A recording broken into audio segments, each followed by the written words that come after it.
اللهم صل وسلم على سيدنا محمد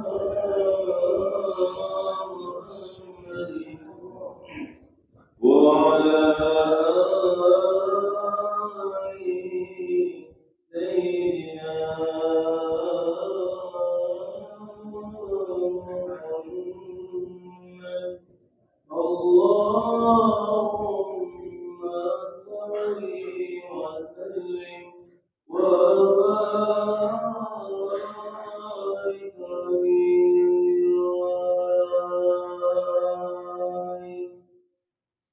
اللهم صل على محمد يا رب صل عليه وسلم.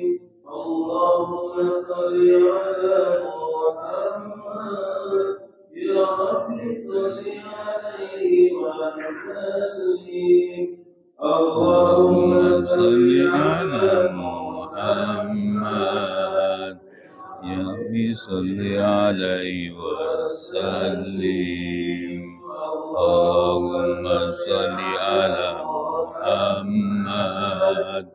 يا ربي صل عليه وسلم.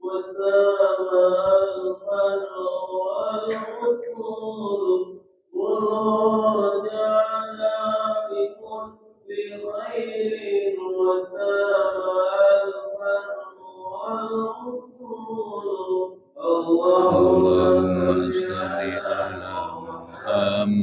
محمد يا ربي صل عليه وسلم.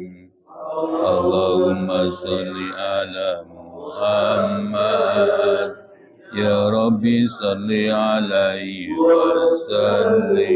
اللهم صل على محمد يا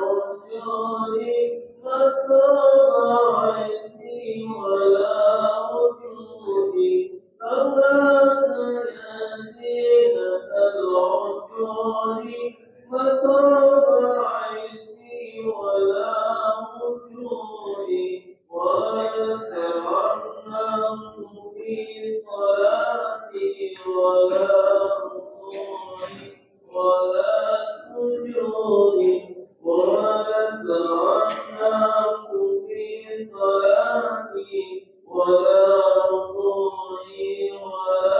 وسلم. اللهم صل على محمد يا ربي صل عليه وسلم. اللهم صل على محمد يا ربي صل عليه وسلم. Warahmatullahi wabarakatuh.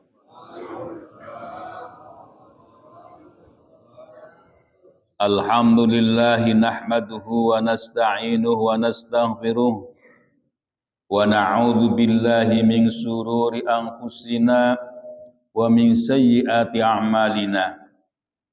May yahdihillahu fala mudhillalah wa may yudlil fala hadiyalah.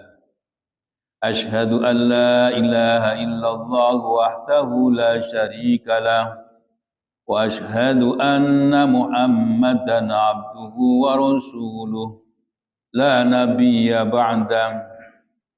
Allahumma salli wa sallim ala sayyidina wa maulana Muhammad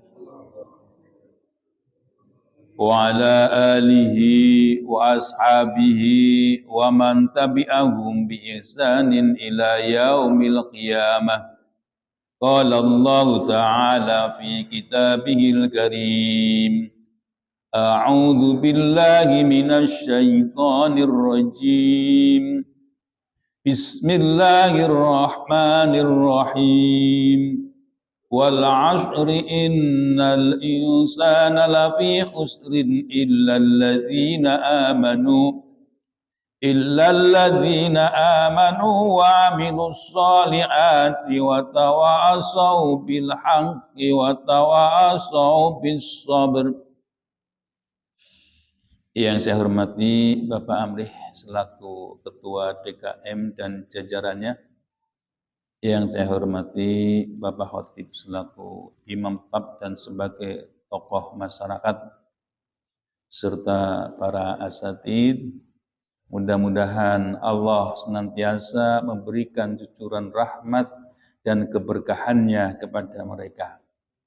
Tidak lupa hadirin jamaah Masjid At-Taubah, bapak-bapak yang ada di masjid, dan bapak ibu yang ada di rumah, yang senantiasa menyimak bacaan ayat-ayat suci Al-Quran di setiap pagi Ahad. Mari kita tanamkan kepada diri kita yang selalu bersyukur dengan apa yang Allah berikan kepada kita. Salawat dan salam kami haturkan kepada junjungan Nabi Agung, Nabi besar Muhammad sallallahu alaihi wasallam yang telah membina umatnya dengan penuh rasa kasih sayang. Dan sudah barang tentu contoh-contoh yang patut kita ambil di dalam kehidupan sehari-hari, baik itu kehidupan pribadi, keluarga, bahkan yang lebih besar lagi di dalam berbangsa dan bernegara. Hadirin jamaah subuh yang berbahagia, kita teruskan surah Muhammad. Jadi surah ini diturunkan oleh Allah kepada Nabi Muhammad itu setelah Nabi hijrah. Oleh karena itu surah ini dinamakan surah Madaniyah. Ingat kembali ya Pak ya. Jadi ayat-ayat Al-Quran diturunkan oleh Allah itu ada dua tempat. Yang pertama di Makkah, yang kedua Madinah. Namanya pun ada Makkiyah dan Madaniyah. Namun definisinya yaitu kalau surah Makkiyah itu diturunkan Nabi kepada Nabi sebelum hijrah. Sedangkan Madaniyah yaitu surah yang diturunkan setelah Nabi Muhammad itu hijrah. Jadi patokannya sebelum dan sesudah. Karena apa? Karena nanti ada ayat-ayat Al-Quran yang diturunkan itu di Makkah, namun Nabi sudah hijrah. Ya seperti ketika ayat-ayat itu menjelaskan bagaimana orang-orang Makkah berlomba-lomba, berduyun-duyun, bergelombang-gelombang memasuki ajaran Islam. Nah, digambarkan, nah itu di Makkah sebenarnya turunnya, tetapi Nabi sudah hijrah, maka disebut Madaniyah. Kayak surah An-Nasr ya, yang sering kita baca. Idza jaa nasrullahi wal fath wa ra'aitan nasa yad'ununa fi dinillahi afwaja fasabbih bihamdi rabbika wastaghfir innahu kana tawwaba. Jadi di sana dijelaskan bagaimana pertolongan Allah itu datang, maka memudahkan orang-orang kafir Quraisy yang awalnya melawan, yang awalnya mereka itu tidak mau masuk Islam. Dengan pertolongan Allah maka mereka banyak yang masuk Islam. Dan ketika mereka masuk Islam, Nabi Muhammad diingatkan. Ya, ini sebenarnya pembelajaran bagi kita. Ketika kita memperoleh kesuksesan, itu jangan tepuk dada ya. Jadi disuruh fasabbih, untuk selalu mensucikan Allah. Dan diteruskan lagi untuk memintakan ampun kepada orang-orang yang melawannya. Jadi ini gambaran orang-orang yang sukses itu jangan menepuk dada, inilah aku. Nah, itu tidak demikian. Ya. Jadi surah Muhammad ini ada 38 ayat. Kalau dijelaskan itu ada 4 makro ya. Makro itu ada ain itu ya, ada 4. Jadi 4 penggalan. Ya, 4 penggalan. Apa kandungan dari surah Muhammad? Ini perlu diketahui secara garis besar, kalau surah Makkiyah itu ada kecenderungan. Ayat-ayatnya itu menjelaskan tentang akidah, tentang tauhidullah. Itu kecenderungan surah Makkiyah. Sedangkan kecenderungan surah Madaniyah yaitu bagaimana bermasyarakat, bagaimana kita itu bergaul. Di sana Nabi Muhammad sebagai pemimpin, Nabi Muhammad juga bergaul tidak hanya kepada orang-orang Islam, tetapi juga bergaul dengan orang non-Islam. Ada Yahudi, ada Nasrani, ada Majusi. Nah, ini dari segi agamanya, dari segi sukunya juga beraneka ragam. Ada Quraisy, ada Khazraj, ada Aus, ada lagi orang-orang, sebagian orang-orang Yahudi. Nah, itu juga ada suku-sukunya. Makanya Nabi Muhammad itu orang yang pertama yang memimpin suatu kaum beraneka ragam sukunya, beraneka ragam agamanya. Nah, mereka kumpul dalam satu naungan kepemimpinan Rasulullah. Jadi kalau di zaman sekarang itu, kalau diumpamakan gini Pak, ketika orang itu beraneka ragam dan dia bisa memimpin, berarti orang hebat. Jadi orang hebat itu orang yang bisa memimpin dari berbagai suku dan dari berbagai agama. Semakin kompleks dan dia bisa mengatur, maka itu orang hebat. Kalau di zaman sekarang yang kehidupannya itu sangat beraneka ragam, yaitu di Amerika. Ya terus terang ya Pak ya, kalau dunia itu ya kiblatnya yang dinyatakan berperadaban tinggi itu dibilangnya Amerika. Karena apa? Ada orang yang beragama, ada orang yang tidak beragama. Kalau di Indonesia kan masih ya, walaupun KTP-nya yang beragama gitu ya, masih ngakunya beragama, walaupun prakteknya enggak. Kalau di sana enggak.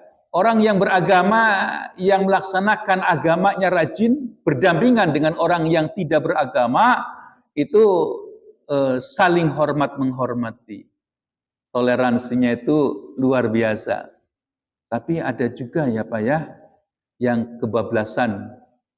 Jadi di Amerika itu ada suatu tempat di mana penduduknya itu banyak yang kena narkoba Pak. Jadi itu benar-benar bukan dongeng Pak. Orang itu jalannya banyak yang nggak normal. Ada yang kayak ruku gitu biar jalan gitu. Nah itu ya kayak kalau diumpamakan itu bilangnya zombie gitu ya. Kayak iblis, setan gitu ya. Ya karena otaknya itu sudah nggak bisa dipakai. Karena kebanyakan minum minuman haram. Jadi arak asalnya sih mungkin ya arak gitu ya. Nah arak. Jadi diteruskan lagi obat-obatan yang terlarang. Terus ketagihan, maka dia pun sampai kebablasan. Tidak tahu dirinya. Makan di sembarang tempat. Mohon maaf, ya kayak hewan. Ya kayak hewan. Jadi makan itu di tempat pembuangan dimakan gitu. Nah, itu kan sudah bukan manusia lagi ya perilakunya. Yaitulah ada yang kebablasan. Ya, jadi ini surah menjelaskan bagaimana ketika umat Islam itu perang. Kalau umat Islam sudah perang, Pak, itu nggak boleh mundur. Ya, kalau mundur sebagai strategi boleh. Tapi kalau dia sudah perang, itu ya sudah. Kalau umat Islam itu yakin, kalau perang, di dalam peperangan mati syahid gitu. Ya, jadi ada perumpamaan iskariman aumut syahidan. Iskariman, hiduplah kalian dalam keadaan mulia. Aumut syahidan, atau kalian mati syahid. Itu kalau sudah perang. Makanya dalam Islam itu nggak boleh. Kalau sudah perang itu harus maju terus. Harus dituntaskan. Jadi di sana ada janji Allah, kalau mati dalam medan perang, syahid. Nah, kalau hidup, ya penuh dengan kehormatan. Kalau orang hidup itu dikungkung oleh orang lain, itu ya dijajah, Pak. Jadi berbuat suatu itu serba salah gitu. Kalau di Indonesia ini sifat-sifat penjajah itu masih ada pada para penguasa. Ini masih ada. Jadi ketika penguasa itu berpihak kepada orang-orang kaya, berpihak kepada orang-orang yang serba ada, nah, maka dia akan menyepelekan orang-orang miskin. Menganggapnya orang miskin itu sampah. Menganggapnya orang miskin itu membuat susah. Nah, ini anggapan-anggapan yang tidak benar. Kalau dalam Islam kan jelas. Kita punya harta, di sana ada kewajiban untuk berzakat, berinfak, bersedekah. Nah, ini ada keharusan kita itu menolong. Oleh karena itu terhadap orang yang serba kekurangan itu kita harus mempunyai perhatian yang lebih. Apapun kegiatannya, kita itu kalau terhadap orang yang mempunyai kekurangan disuruh untuk menolong. Orang yang berkuasa dengan wewenangnya, ya. Orang yang kaya dengan harta bendanya. Orang yang kuat dengan tenaganya. Nah, ini untuk menolong. Jadi kalau di dalam Islam itu orang kaya, orang miskin itu bukan kehendak mereka, tapi memang Allah ciptakan agar apa? Agar orang itu mau tolong menolong. Ada enggak rasa empatinya kepada samanya? Nah, ini ya, makanya ada kewajiban zakat. Nah, ini ya, jadi kehidupan kalau kita itu ngikutin syariat Islam itu tidak akan terjadi kejomplangan, Mbak. Yang kaya-kaya gitu ya, yang miskin-miskin gitu. Yang punya tanah tidak cukup di daratan, ditambah di lautan gitu ya. Itu kan serakah. Ya, ini kemarin disampaikan bahwa yang menjadi kebutuhan orang banyak, menjadikan sebab faktor ekonomi itu tidak boleh dikuasai oleh segelintir manusia ataupun perusahaan. Makanya kan kekayaan alam yang ada di atas bumi ataupun di perut bumi, kalau itu merupakan sumber kekayaan, harus dikelola negara. Dan dikelola negara untuk siapa? Untuk bangsanya. Nah, inilah mestinya seperti itu. Ya, kita lihat ayat-ayat Al-Quran yang ada di dalam surah Muhammad. Ayo, kita teruskan. A'udzu billahi minasy syaithanir rajim.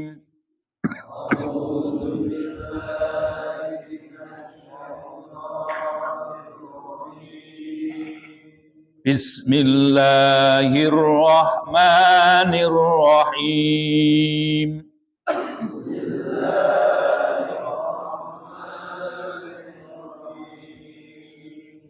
Alladzina kafaru wa saddu an sabilillahi adalla a'malahum.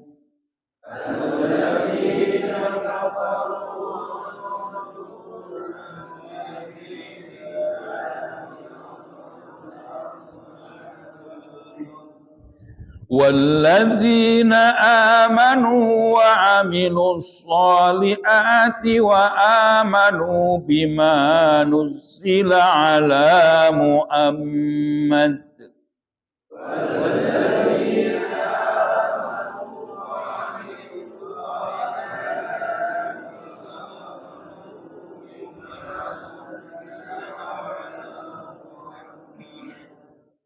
وآمنوا بما نزل على محمد وهو الحق من ربهم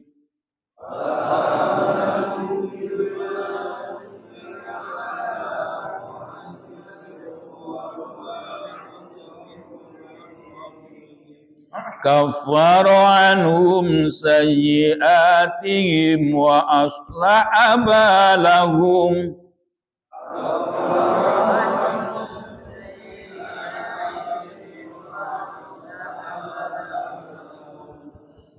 ذلك بأن الذين كفروا اتبعوا الباطل وأن الذين آمنوا اتبعوا الحق من ربهم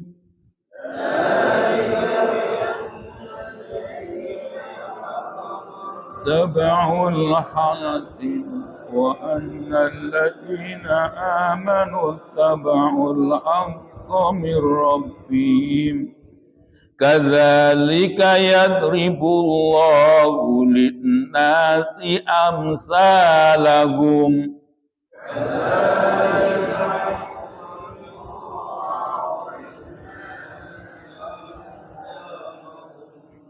فإذا لقيتم الذين كفروا فضرب الرقاب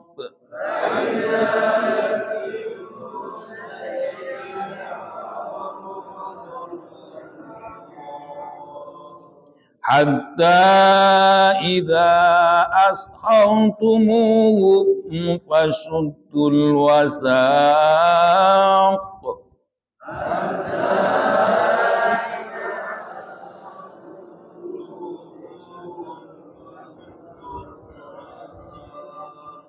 فإما منا بعد وإما فداء حتى تضع الحرب أوزارها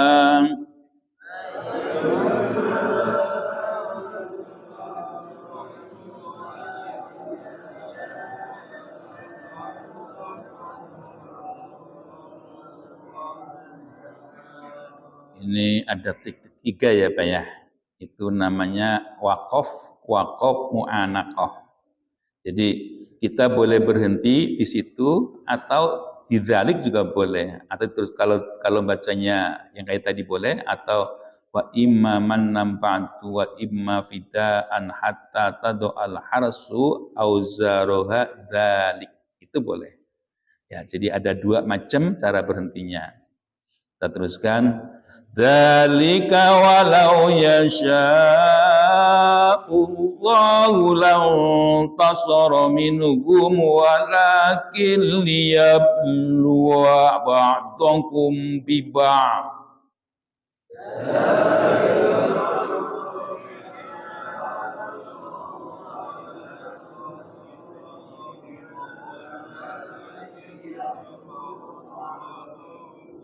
وَالَّذِينَ قُتِلُوا فِي سَبِيلِ اللَّهِ فَلَن يُضِلَّ أَعْمَالَهُمْ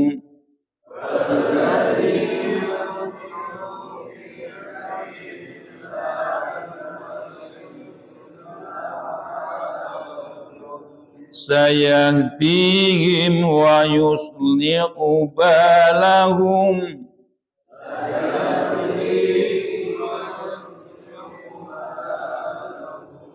wa yudkhiluhumul jannata 'arrafaha lahum.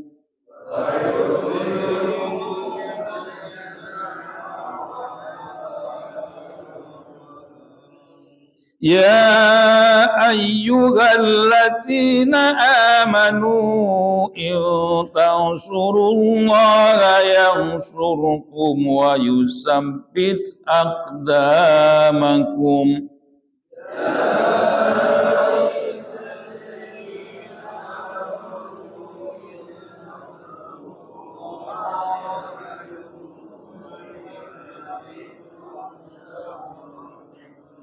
Walladzina kafaru fata'sal lahum wa adalla a'malahum.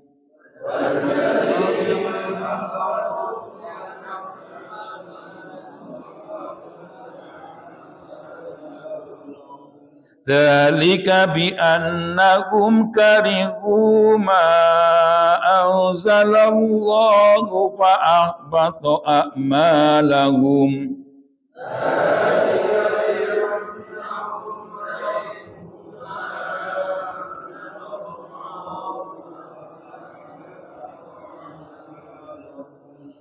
Afalam yasiru fil ardi fayanzuru kaifa kana aqibatul ladzina min qablihim.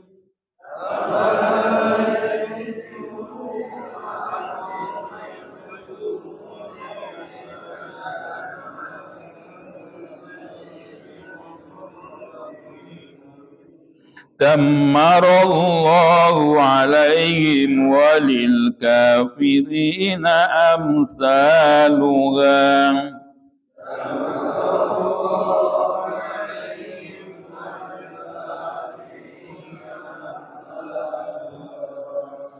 Dzalika bi anna Allaha maulal ladzina amanu wa annal kafirina la maula lahum.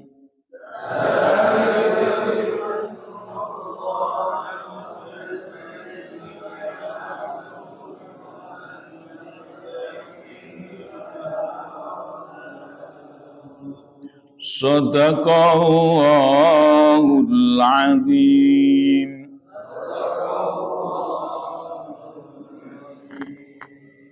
Alladzina kafaru wa saddu an sabilillahi adalla a'malahum. Alladzina kafaru rupanya orang-orang banyak,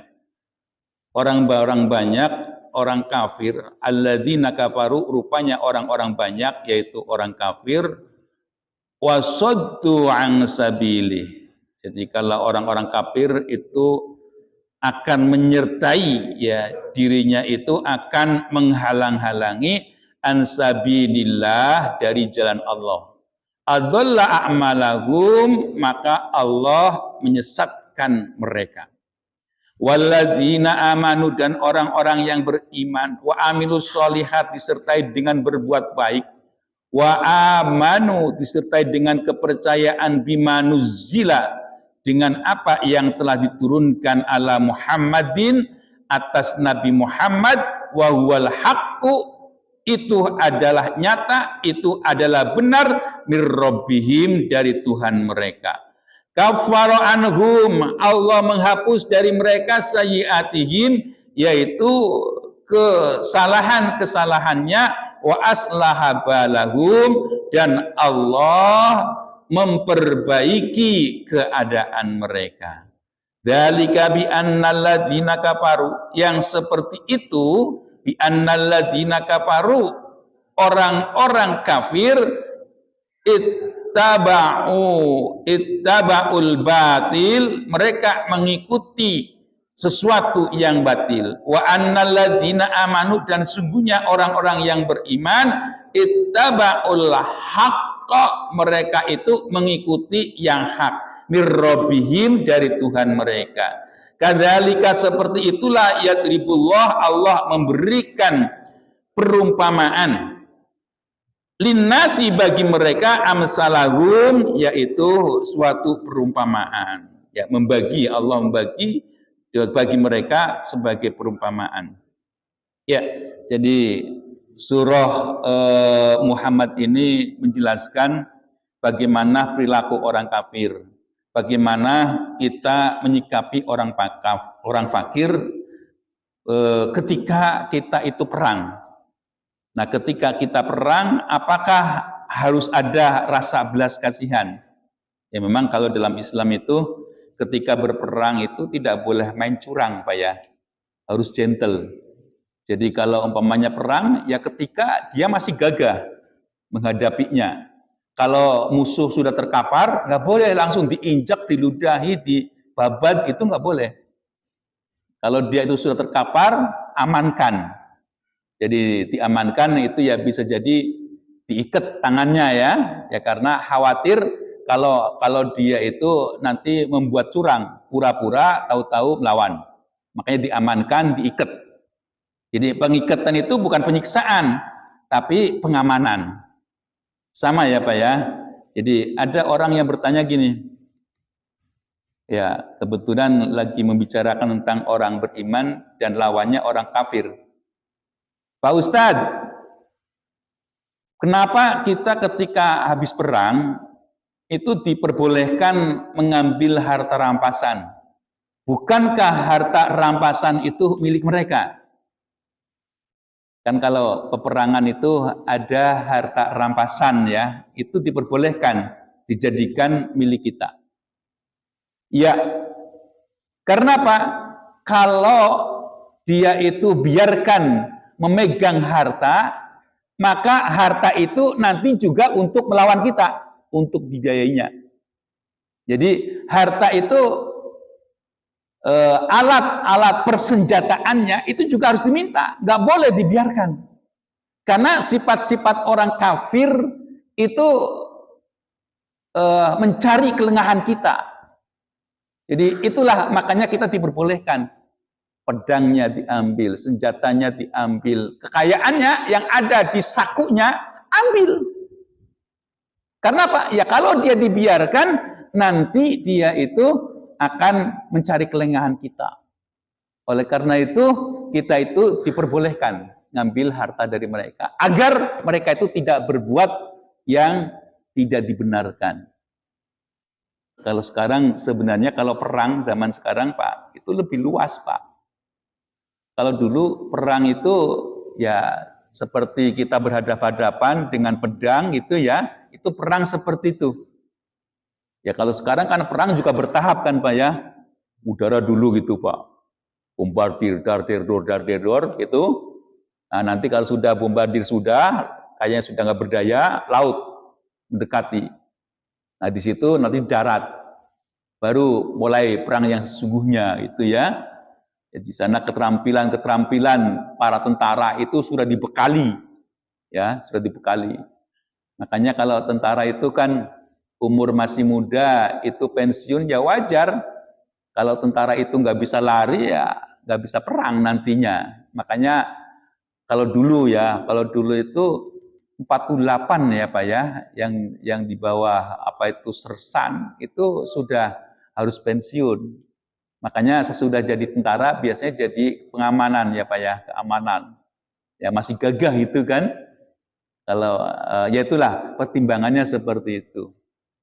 Ya, jadi tentara-tentara yang ada itu ditahan. Ya tidak boleh dibiarkan. Ya, jadi inilah Islam itu seperti itu adanya. Ya, jadi di sini menjelaskan bagaimana sikap-sikap orang kafir. Orang kafir itu selalu menghalang-halangi orang yang berada di jalan Allah. Ya, kebetulan kita lagi ada hajat untuk membangun masjid. Ya, kita terus ya Pak ya, tidak berhenti. Ya kalau orang yang beriman terketuk, ya sebagian ada bisa diberikan. Seberapapun. Ya, jadi disitulah ujian ya sebagai orang beriman itu seperti apa. Ya kalau orang beriman ya berbeda dengan orang kafir. Ya kalau orang yang beriman pasti berkorban. Kalau orang kafir boro-boro berkorban. Dia itu akan mengolok-olok. Jadi sekarang itu menghalang-halangi orang untuk berbuat baik itu lebih leluasa. Ya, kenapa saya sampaikan lebih leluasa? Ada yang berada di genggaman tangan kita, yaitu ada di HP kita. Ya, entah itu dengan terang-terangan mengolok-olok orang Islam, atau menghina, atau dengan yang lain, atau yang tidak dengan terang-terangan. Agar orang itu terlena dengan HP-nya, agar orang itu lebih suka belanja, ya, nih suka belanja apa-apa online gitu ya, itu godaan. Makanya ada yang disebut dengan ghazwul fikri, peperangan pemikiran. Nah ini, jadi kalau ada orang yang mengupload sesuatu yang tidak sesuai dengan ajaran Islam, lawan. Kalau ada orang Islam yang suka menghina para alim ulama, lawan. Jangan kita biarkan. Kalau ada kebatilan yang diusung-usung, disanjung-sanjung, lawan. Jangan kita berdiam diri. Kalau kita berdiam diri, nanti anggapannya, oh ini yang benar. Ya, kalau tidak ada yang menandinginya. Makanya kita itu bermedsos ria, itu kita juga ada kewajiban untuk berdakwah. Amar ma'ruf nahi mungkar itu tetap ada di mana-mana. Ya. Jadi kalau ada berita-berita yang tidak baik, kita lawan. Ya kalau yang sudah keterlaluan, jangan kita ikut-ikutan. Kalau yang sudah keterlaluan. Ya karena yang namanya medsos itu tajam ke atas, tajam ke bawah, Pak. Tajam ke kanan, tajam ke kiri. Itu medsos. Kenapa saya sampaikan seperti itu? Ya, untuk hal-hal yang bermanfaat bisa. Untuk hal-hal yang madorot juga bisa. Nah, itulah medsos. Makanya kalau kita punya anak, ya, yang punya HP, itu harus sering ditengok-tengok. Harus sering dilihat-lihat. Bila perlu dilihat, kan biasanya ada sisa-sisa. Ya, ada keterangan yang telah dibuka itu apa saja. Jangan dibiarkan anak kita itu searching sesuatu yang tidak dibenarkan syariat Islam. Dan ini banyak orang-orang yang telah melihat medsos, malah dia itu berbuat yang tidak-tidak. Ya, jadi orang-orang kafir itu selalu melawan orang Islam, orang yang beriman. Orang beriman itu disesatkan. Dijelaskan lagi, lebih dari itu, orang-orang yang beriman dan disertai dengan berbuat baik, beriman kepada adanya Al-Quran yang diturunkan kepada Nabi Muhammad sebagai sesuatu yang hak, maka Allah nyatakan, Allah menghapus segala keburukannya, kesalahannya, dan Allah itu memberikan kemudahan-kemudahan untuk beribadah. Ya, jadi kalau kita perhatikan, ini kan orang-orang yang beriman itu ada hadis gini, Pak, yang seolah-olah umat Islam itu dijauhkan dari kenikmatan duniawi. Dan dinyatakan bahwa dunia itu adalah surganya orang kafir dan nerakanya umat Islam. Ini kalau memahami hadis itu kita tidak boleh sembarangan. Kalau kita menyikapi hadis dengan sembarangan, nanti akan membenarkan yang sebenarnya tidak dibenarkan. Jadi kalau dinyatakan bahwa dunia ini sebagai nerakanya orang beriman, artinya begini, Ya memang ketika kita itu melaksanakan kewajiban-kewajiban itu kan berat. Ya beratnya luar biasa Pak. Untuk bersedekah itu kayaknya maju mundur ya Pak ya. Mau ngasih, kalau sudah di kantong duitnya ada, itu pun nanti ditimbang-timbang. Ada yang 10.000, ada yang 5.000. 5.000, 10.000, 10.000, 5.000. Terus bolak-balik. Nggak usah gitu kan ya. Ya kalaupun enggak, jangan yang gede deh, yang kecil aja gitu. Nah itu, kalau ya itulah karena ada yang menghalang. Cuma yang menghalangi, kalau kita lihat dalam ayat yang lain kan, alladzi yuwaswisu fi sudurin nas ya minal jinnati wan nas. Yang sudah berbisik-bisik itu ya dari sebangsa jin dan dari sebangsa manusia. Sebangsa jin yaitu yang jin kafir. Sebangsa orang itu orang-orang kafir yang membisik-bisikan, nggak usah deh, ngapain buang nyumbang masjid gitu, enakan buat makan enak dah gitu. Nah ini, ya jadi disitulah orang yang beriman itu beratnya luar biasa, ujiannya berat sekali. Makanya kalau dia itu bisa menyingkirkan sesuatu yang berat, itu kan terasa tersiksa sebenarnya, terasa tersiksa. Tapi ya lagi-lagi, kalau orang itu sudah melekat keimanannya, itu yang ringan itu jadi, yang berat itu jadi ringan Pak ya. Yang susah itu jadi mudah.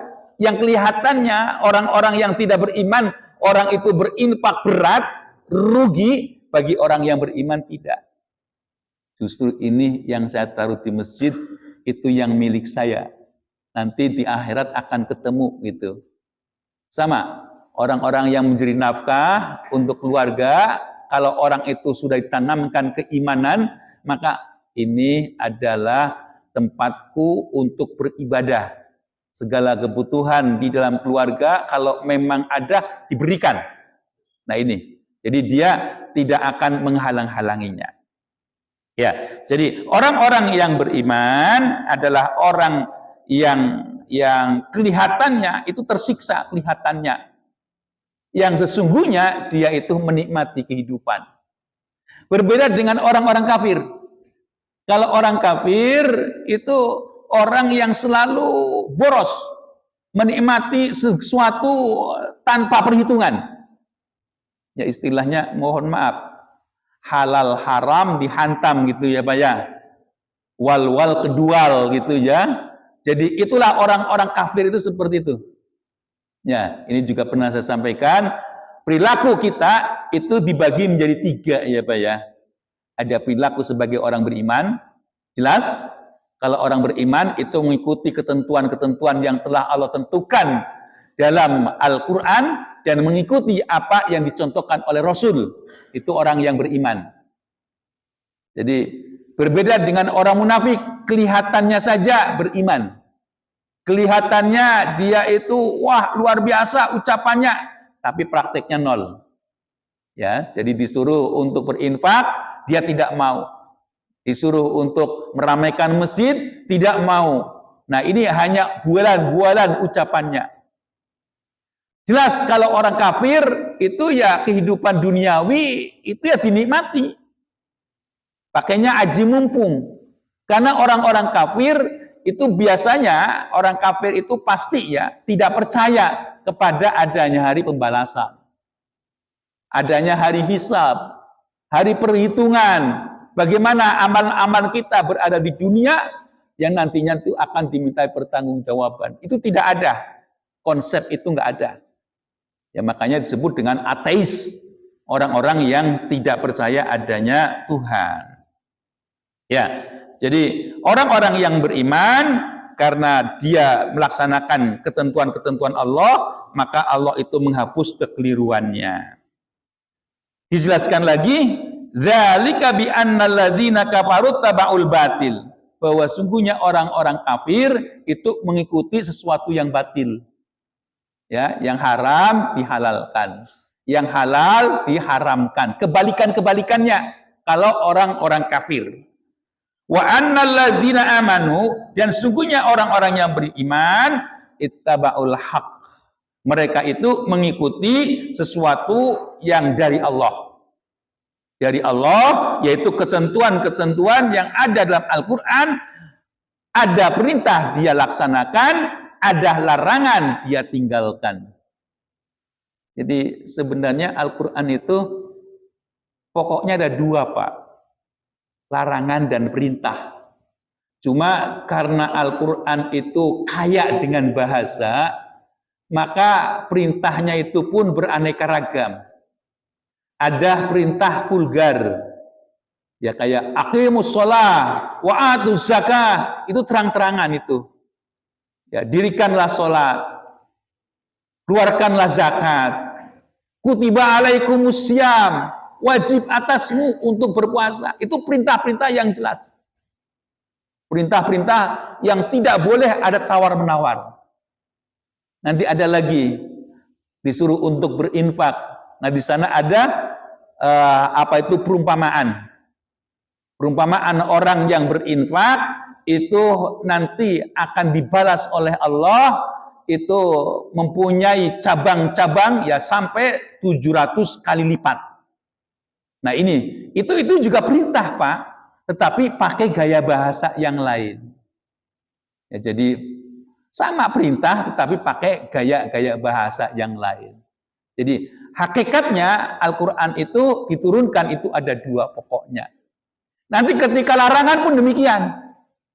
Ada yang diberikan peringatan dengan disertai dengan ancaman. Nah, ini perintah-perintah yang memang sudah vulgar. Ya, larangan-larangan yang sudah vulgar. Nanti ada larangan yang berupa pilihan. Tapi ini yang terbaik. Nah, kayak Homer awalnya, Pak. Homer itu awalnya itu larangannya dengan dengan pelan-pelan. Bahwa dalam Homer itu ada kebaikannya. Tapi ada keburukannya. Keburukannya itu lebih besar. Nah, ini karena apa? Karena Homer itu sudah mendarah daging kepada orang kafir Quraisy ketika itu. Nah, oleh karena itu bertahap. Ya, ini bertahap. Nanti ketika orang itu sudah keimanannya sudah kuat, maka Allah nyatakan. Dan ternyata yang namanya Homer itu banyak negatifnya. Nah, dinyatakan yang terakhir bahwa Homer judi ritsun min amalis syaitan. Itu adalah perbuatan keji. Bukan hanya sebagai perbuatan manusia, tetapi itu adalah yang paling keji dari perbuatan setan. Bayangkan ya Pak ya, keji dari perbuatan setan. Jadi sudah kejinya luar biasa. Kalau perumpamaan gini kan Pak ya, sebangsa jin itu kan ada yang beriman, ada juga yang kafir, ada yang taat. Setaat-taatnya jin. Nah ini, setaat-taatnya jin itu melebihi kejahatan manusia. Padahal dia mukmin. Ya, jadi kita kadang-kadang dia itu bisa membunuh kita. Ya, bisa membunuh kita. Ya, jadi sebangsa jin itu ya nanti kalau kita perhatikan yang sering disampaikan kiai yang kerjasama dengan sebangsa jin itu kan, nah ketika kiainya pergi dakwah, nah di situ istrinya digauli oleh si jin, padahal jin mukmin. Nah ini kan kejinya luar biasa, disuruh menjaga malah makan. Nah ini kan yang tidak dibenarkan. Makanya kita tidak boleh ya bekerja sama dengan sebangsa jin, nggak boleh, karena kehidupan di dunia itu nggak ada yang gratisan. Jadi pasti minta upah. Dan upah sebangsa jin itu lebih parah daripada sebangsa manusia. Ya, jadi di sini ada suatu perumpamaan orang-orang kafir itu berbeda dengan orang mukmin. Orang kafir selalu menghalang-halangi, ya apalagi perbuatannya itu jauh dari ketentuan Allah. Sedangkan orang beriman itu menegakkan kebenaran dan yakin bahwa Al-Quran itu sebagai hudan, sebagai petunjuk bagi kita. Nah ini di dalam penjelasan lagi yang lain. فَإِذَا لَقِيتُمُ الَّذِينَ كَفَرُوا فَضَرْبَ الرِّقَابِ. Ini dalam peperangan maksudnya ya Pak ya. Karena nanti kafir itu dibagi menjadi dua ya Pak ya. Ada kafir harbi, ada kafir dhimmi. Kafir harbi itu kafir yang diperangi. Ya kayak umpamanya peperangan antara orang Islam dengan orang non-Islam. Ya kayak umpamanya Palestina. Itu jelas. Mereka itu adalah orang-orang yang tidak beriman. Jadi ternyata yang namanya Zionis itu bukan Yahudi, Pak, bukan. Zionis itu adalah pendatang dari beberapa negara, ada kebanyakan dari Ukraina, ya, orang-orang sebenarnya bukan orang-orang Yahudi, mereka itu diyahudikan. Jadi untuk mengelabui bahwa mereka itu orang penduduk sana. Sekarang itu secara halus, Pak, mengusir orang-orang Palestina. Orang Palestina itu disuruh ke Indonesia, Pak. Alasannya apa? Pendukung beratnya itu adalah Indonesia. Itu nggak boleh. Yang sebenarnya itu kan liciknya Amerika. Bilangnya nanti dibangun, nanti gini, dan sebagainya. Nanti kalau udah dibangun, boleh datang. Mana ada? Itu kan ngusir secara pelan-pelan. Ya, ngusir secara pelan-pelan. Yang sekarang itu ya bagaimana hak orang Palestina, dia punya tanah di sana, dia punya rumah di sana, dia punya penghidupan di sana, diberikan hak-hak mereka. Itulah merdeka yang sebenarnya. Nggak ada istilah kemerdekaan orang itu disuruh pindah ke negara lain, nggak ada. Berikan hak mereka. Ini kan nggak jelas ya, orang yang ikut-ikutan. Mohon maaf ya, kadang-kadang ada orang ikut-ikutan. Iya boleh datang ke Indonesia. Ya Allah ya Robbi. Itu negara yang bicara, itu di situ ada sesuatu yang tersirat, yang tidak tertulis, yang sebenarnya mengusir. Nah ini, ya tetap orang Palestina berada di Palestina. Berikan hak-hak mereka. Nah itulah baru merdeka yang sesungguhnya. Ya, jadi ketika kita ketemu dengan orang kafir, kalau dalam peperangan itu penggal aja lehernya kalau bisa. Kalau nggak bisa, taklukkan dia. Maka diteruskan lagi, hatta idza ashantumuhum fasuddul wasa. Apabila kamu bisa mengalahkan mereka, maka mereka itu disuruh ditahan. Fa imma manna ba'dun wa imma fidaan hatta tadu al-harbu auzaroha. Atau kita itu bisa memberikan suatu kebebasan. Ya, suatu kebebasan. Tapi ya nanti kalau sudah perang. Ya kalau perang itu kan Pak ya, biasanya ada yang ditawan, ada yang ditahan. Yang ditahan itu tidak bisa dilepas langsung. Ada kesepakatan. Kan ada juga umpamanya musuh saudara-saudara kita yang tertahan, nanti ditukar. Biasa ditukar itu nanti yang selepel-selepel, Pak. Ya kalau kapten dengan kapten, kalau sersan dengan sersan, kalau jenderal dengan jenderal. Nanti ada ekuivalennya, Pak. Umpamanya jenderal ditukar dengan prawira 2. Nah, nanti ada aturan-aturannya.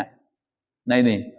Ya kalau dulu zaman Rasulullah itu orang-orang tahanan, karena banyak orang-orang Islam yang belum bisa tulis baca, mereka ditahan, tetapi disuruh untuk memberikan pembelajaran, diambil manfaatnya. Nah itu kan contoh yang luar biasa, yang dicontohkan oleh Rasulullah. Bagaimana memberikan pembelajaran kepada orang Islam. Ya, jadi di situ ada ketentuannya, boleh dia itu melepaskannya nanti setelah perang itu selesai.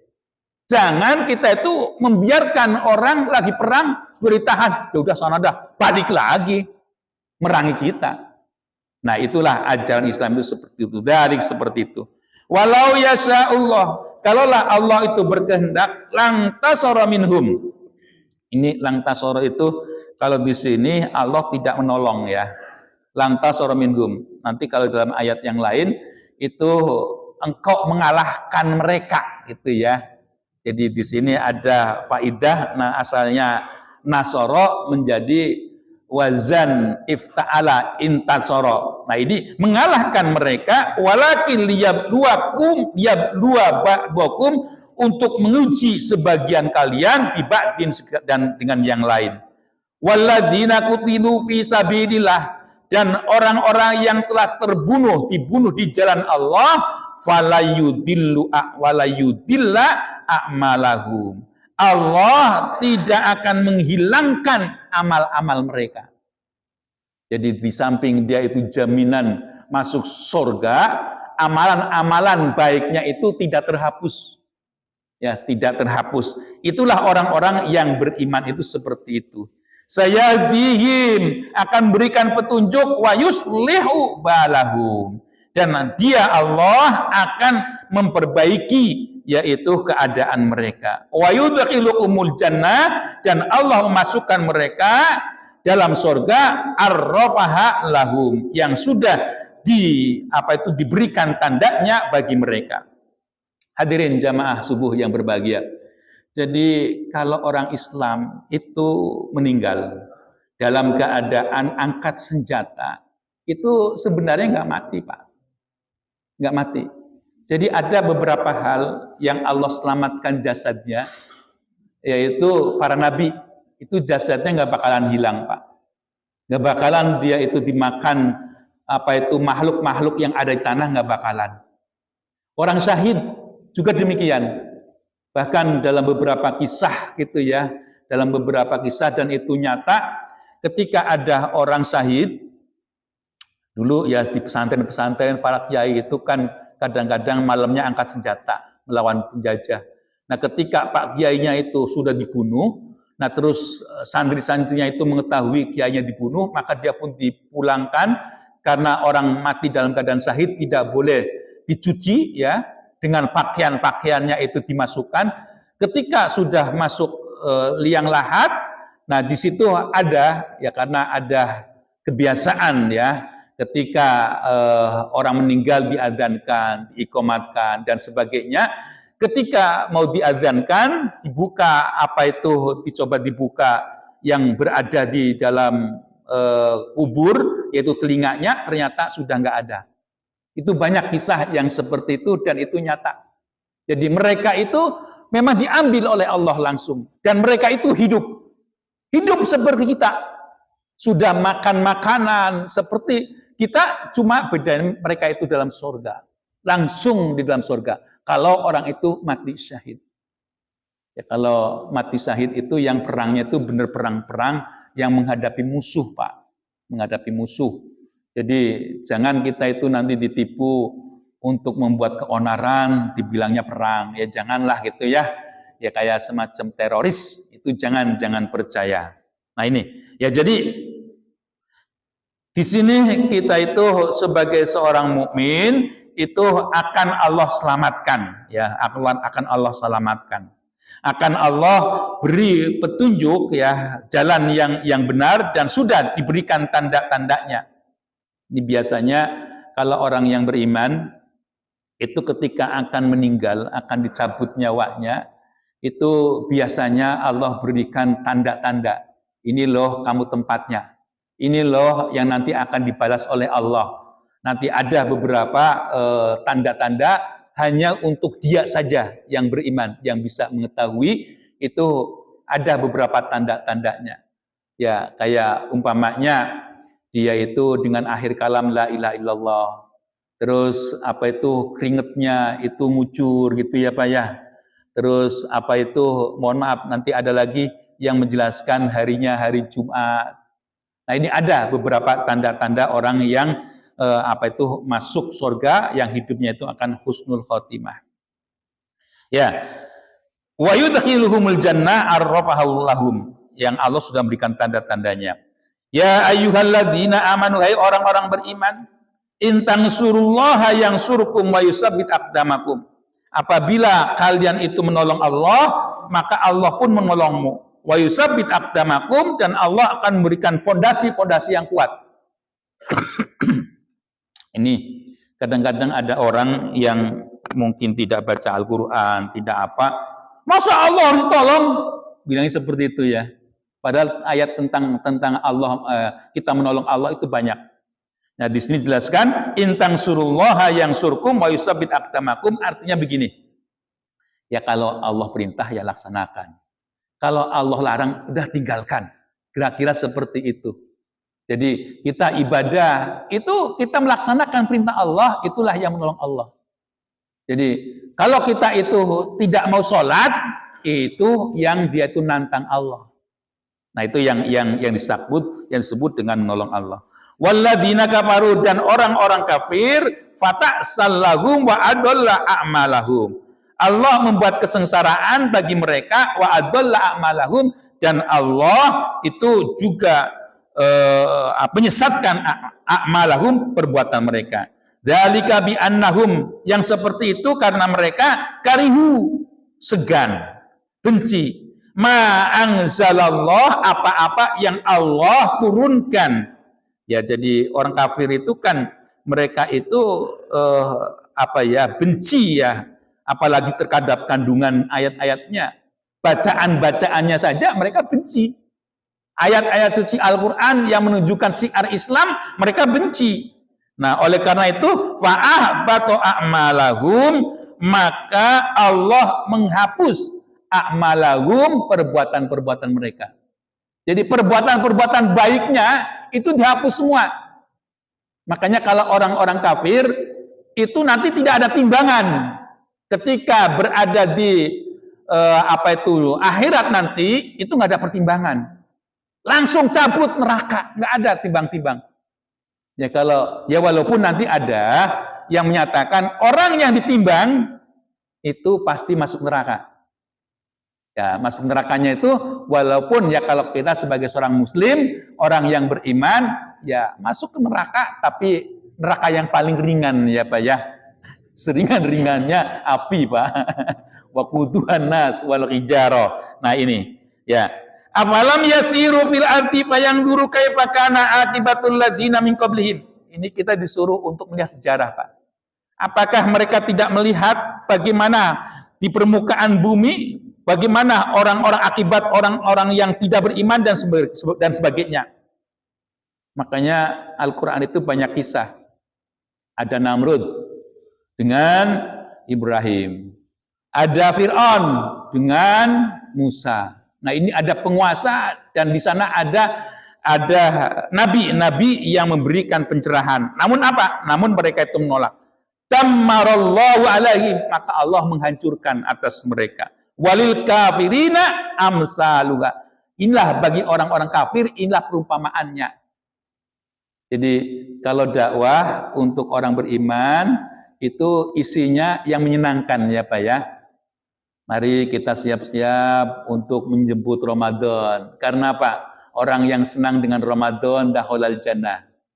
Orang yang puasa nanti akan masuk surga, di sana ada pintunya orang yang puasa, namanya Royyan. Itu diberikan kabar-kabar yang gembira. Untuk orang kafir berikan peringatan sepedih-pedihnya. Dzalika bi annallaha maulal ladzina amanu wa annal kafirina la maula lahum. Seperti itulah, karena orang-orang beriman itu dilindungi oleh Allah. Allah sebagai pelindungnya. Tapi bagi orang-orang kafir itu tidak ada pelindungnya. Ini kalau kita lihat contoh yang nyata ketika Nabi Muhammad itu hijrah. Nah, di sana itu ada yang ngejar-ngejar. Ketika ngejar-ngejar, dia itu sudah dekat dengan Nabi dan sudah mau mengayunkan pedangnya. Dia nanya, "Hai Muhammad, siapa yang membelamu?" Allah. Ketika bilang Allah, lemes. Ya, dia takut. Dia luar biasa. Ketika sudah terjatuh, maka Rasul pun mengambil pedangnya lagi. "Ayo, siapa yang akan menolongmu?" Bilangnya enggak ada. Ya memang seperti itu. Kalau orang kafir itu tidak ada yang bisa membelanya. Innallaha yudhilul ladzina amanu wa amilus sholihat wallahu a'lam bishawab. Itulah yang dapat sampaikan di pagi hari ini. Sudah barang tentu yang benar datangnya dari Allah, yang salah dari saya semata. Billahi fi sabilil haq fastabiqul khairat. Wassalamualaikum warahmatullahi wabarakatuh.